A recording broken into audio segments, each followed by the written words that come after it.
ଏବେ ଆମେ ପଳାଇଛୁ ଦେଓଝର। ଚାଲନ୍ତୁ ଦେଖିବା ଆଜି ପୁରା ଫୁଲ୍ ମସ୍ତିରେ ଗାଧି ହବ।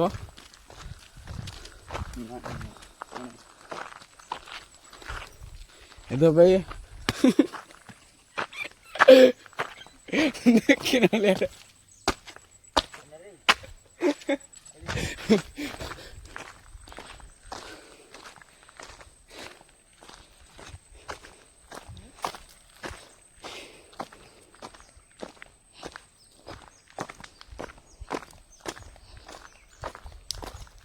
ମୁଁ ଗାଧେଇବିନି ସେତେବେଳେ ଯାଆନ୍ତୁ କି ଏସି ଖାଲି ତ ଯା ବସ୍ କେମିତି ଏସି ଲାଗିବ ଖାଲି କହିବୁ ମୋତେ ଏସିରେ ମୁଁ ଗାଧେଇବୁ ଏବେ କାଲି ଗରମ ଲାଗିବ କି ଏଟେ ଭଳିଆ ଥଣ୍ଡା ଜ୍ୱର ହେଇଯିବ ରବ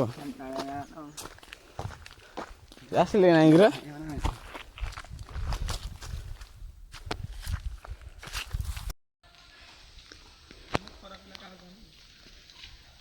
ଏ ଦି ଜଣ ସାଙ୍ଗ ଅଛନ୍ତି ଏଠି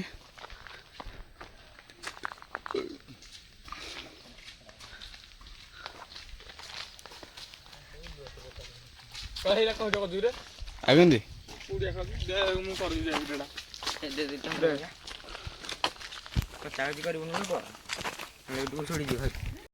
ହ୍ୟାଲୋ ମୁଁ ହେଉଛି ଆପଣଙ୍କର ପ୍ରିୟ ଚନ୍ଦନ।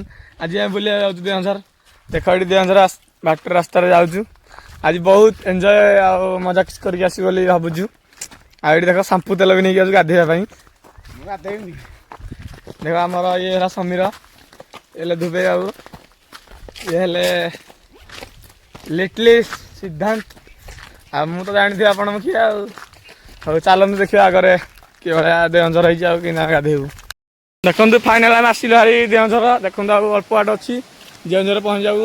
କେମିତି ଦେଓଝର ଭଲ ପ୍ଲେସ୍ ବୋଲି ସମସ୍ତେ କହୁଛନ୍ତି ଯେ କି ଆମେ ସେଇଥିଲାଗି କିଛିଟା ପିଲାଙ୍କ କଥା ଶୁଣିକି ଆଜି ଆମେ ଆସିଛୁ ଦେଓଝର।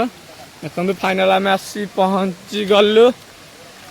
ଆଉ ଦେଓଝର କିଭଳି ଭାବେ ହେଇଛି ଦେଖନ୍ତୁ। ଏଠି ଆଗରେ ଦେଓଝର ଦେଖାଯାଉଥିବ ଝରରୁ ପାଣି ମାନେ ଉପରୁ ମୁଣ୍ଡିଆ ଉପରୁ ପାଣି ଗଳୁଛି। ଆଉ ଆମେ ବି ଏଇଠିକି ଆସିଛୁ। ଏଇଭଳିଆ କିଛି ଅଛି ଦେଖନ୍ତୁ ପ୍ଲେସ୍। ଚାଲନ୍ତୁ ଆগে ଦେଖିବା କେମିତି ଆମେ ଗାଧେଇବୁ। ଦେଖନ୍ତୁ କେତେ ଉପରୁ ପାଣି ଗଳୁଛି। ଫାଇନାଲି ଆମେ ପହଞ୍ଚି ଯାଉଛୁ ଏଇଠି ଦେଖ ଗାଧୋଇବା ପାଇଁ ସବୁ ପ୍ରସ୍ତୁତ ହେଇଗଲୁଣି। ଥରେ ଥରେ ଗାଧେଇକି ଆସିଛୁ ଭାରି ଏବେ ଯାଉଛୁ ଗାଧେଇବାକୁ ଦେଖ।